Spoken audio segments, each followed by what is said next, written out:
Gjatë biseda kështu në përhullët të kuvendit apo me biseda me deputet të Serbisë, ke pas në rast me ndëgju bisedë për Mitrovicën Veriore, a e din ata që Mitrovica është e jona? Kur i bisedon me ta në aspekt zyrtar, ata thonë Kosova është e jona.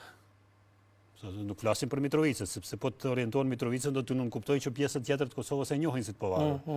Që ata mbajnë atë qëndrimin se Kosova është e jona, por e kanë të qartë shumë se gjendja faktike është diçka tjetër, se unë mund të hinë Kosovë 2-3 herë, 5 herë në ditë, pa problem. Bile ka raste kur kom edhe ndihmën e policisë me lehtësu qarkullimin. Kjo nuk mund të ndodhë për një ministër, kryeministrin serb, apo cilin do zyrtar qeveri serbe. Dhe vetëm kjo është një element i cili dëshmon qartë se Kosova nuk është Serbi, se nuk është pjesë e tyre.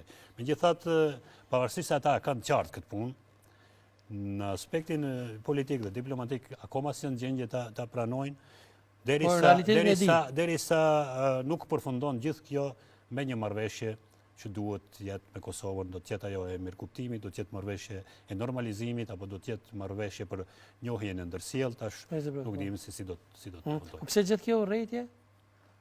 Po urrejtja nuk është e sodit. Pse gjithë kjo urrejtje e serbëve ndaj shqiptarëve, kur e dimë që ne nuk kemi kryer krime, janë ata që kanë bërë krime. Urrejtja nuk është e sodit, urrejtja nuk është as e 99-s as e 89-s. Urrejtja edhe stereotipet, paragjykimet serbe për shqiptarët janë ndërtu në prag të luftrave balkanike, gjatë luftrave balkanike dhe sidomos pas shpartallimit të perandorisë osmane, në 1913, kur qeveria serbe me ushtri kishte zaptu Kosovën atëherë.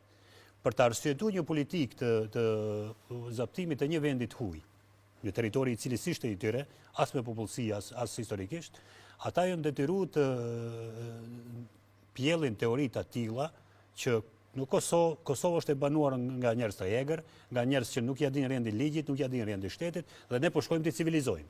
Dhe teoritë e këtilla dhe praktikat e këtilla, do thotë Serbisë ndaj shqiptarëve e kanë gjenezën atje. Për këtë flet shumë qartë liberali serb Dimitrije Tucović në veprën e vet Serbia dhe Shqipëria. Politika e borgjezisë serbe ndaj Kosovës, ai e përshkruan në mënyrë shumë të qartë gjithë atë mlef që ndërtohet atëherë nga borgjezia në Beograd për të arsyetuar ekspansionimin serb dhe për të arsyetuar okupimin e Kosovës në atë periudhë. Pra që nga atëherë dhe kjo tash është ndërru në një mit për serbët, megjithëse që realitetet sot janë krejtësisht ndryshe, ata akoma e shihni edhe në paraqitjet e mia dhe kolegëve të mi nuk janë të gatshëm të pranojnë një kritik nga një shqiptar. Parlamenti në Beograd edhe atë marrin fjalimet e tona i marrin si një shenjë demokratizimit të Serbisë. Na ju lejojmë juve me fol këtu. Po ajo është drejt kushtetuese e jemja, ligjore. Cili është dallimin mes një deputeti tjetër dhe një shqiptari që është deputet, i cili ka dalë zgjedhje, ka marrë votat dhe faktikisht në bazë të legjislacionit të brendshëm të Serbisë përfaqëson komunitetin i cili ja ka dhënë ato vota. Po pse gjithë kjo urrejtje ndaj flamurit ton? I kanë frikë shqiponjës, i kanë frikë bashkimit kombëtar apo cila është arsyeja? Thash se këto filluan shumë herët, kanë filluar më herët në 1913 sidomos dhe duke pas parasysh se flamuri është bashkë me gjuhën.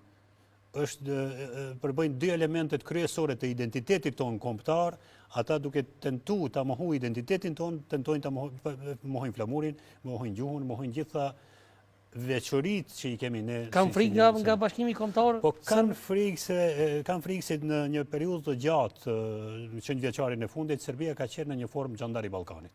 Vitet 90-ta dëshmuan qartë se ata ishin edhe fuqinë ushtarake edhe politike e patën që shkojnë deri në atë mas që kanë kryer krime edhe në Bosnjë, edhe në Kroaci, edhe pjesërisht në Sloveni, e sidomos këtu në Kosovë. Tash po e humbin atë rolin e xhandarit, me faktin se decenjet e fundit, 2 decenjet e fundit sidomos i kanë nxjerrë në Ballkan shqiptarët si element pa të cilin nuk mund të ndërtohet paqja në këtë rajon. Ata kanë pas një urrejtje më herët me kroatët, duke i konsideruar si kombë rival. Tash ky rivalitet edhe politik, edhe ekonomik, edhe gjithçka vjen pa edhe me shqiptarët dhe normal që në atë mendësim politike dhe kolektive serbe na shohin si armiq. Çfarë mendoni për akuzat ndaj krerëve të ushtrisë kombëtare të Kosovës? konkretisht ish presidentit Hashim Thaçi dhe ish kryeparlamentarit Vesili e të tjerëve. Si e vlerëson këto kur ne e dim që ka kriminal ende që sillen të lirë në Beograd? Po mjerisht, unë e kam përmendur se në Beograd akoma nuk funksionon, edhe pse kanë themelu një gjykatë speciale për të gjykuar krimet e luftës, qofshin ato në Kosovë, në Bosnjë apo se kriminalit e luftës në Beograd dalin në për emisione dhe kanë hapësirë mediale të habitshme dhe është shumë problematike kjo çështje. Nuk ka ndonjë përballje me krimin çfarë është pritur nga Serbia, sidomos çfarë ka pritur Bashkimi Evropian. Ndërkohë, Kosova me themelimin e gjykatës speciale, me aprovimin e ligjit, ka dëshmuar se është e gatshme të ballafaqohet me të kaluarën e vet.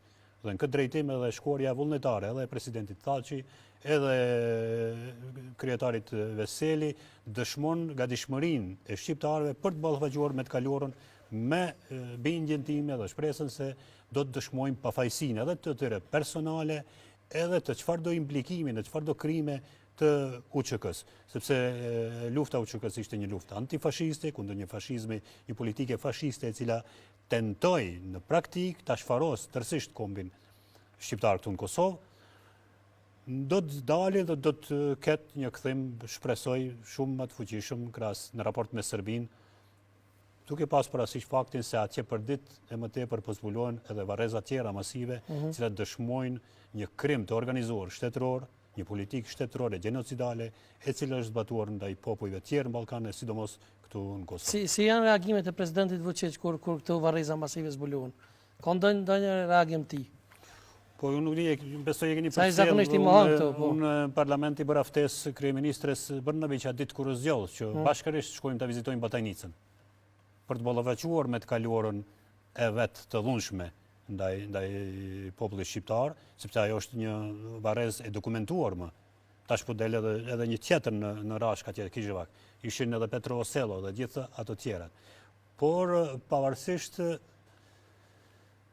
se organet e caktuara, sidomos Komisioni për të pagjeturit po vepron në drejtim, në bashkëpunim sa di me institucionet edhe të Kosovës edhe ato të Bashkimit Evropian për të zbuluar këto varreza masive, akoma nuk ka gatishmëri politike në Beograd që hapur të merret përgjegjësia, të pranohet përgjegjësia dhe të kërkohet, të bëhet kërkim falja ndaj shqiptarëve në Kosovë, edhe për shkak se nuk është përfunduar dialogu, sepse besojnë se kjo do ta ulte pozicionin e Serbisë në këtë dialog.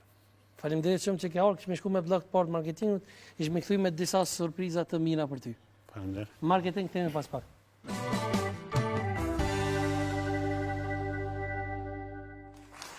Jemi kthy prej blogut të parë të marketingut bashkë me deputetin e nderuar Shajb Kamberi. Faleminderit edhe një herë që erdhe. Faleminderit për ftesën. Kjo orë prej Beogradit të ne kam një dhuratë enkas nga familja e heroit tonë kombëtar Agim Ramadonin, një kapoj zbardh. Ta vënë çtu. Ha? Ti s'pengon. Faleminderit që e pranove dhuratën. Faleminderit. Dy fjalë për herojt tonë kombëtar dhe për gjithë dëshmorët. Sigurisht që ti javçan amanetin vend. Po mirë, sa i përket dëshmorëve që UÇK-s që në Kosovë kanë rënë për lirinë, e kanë përmbush, amaneti tyre po përmbushet dal nga dal. Kosova si shtet shpresoj shpejt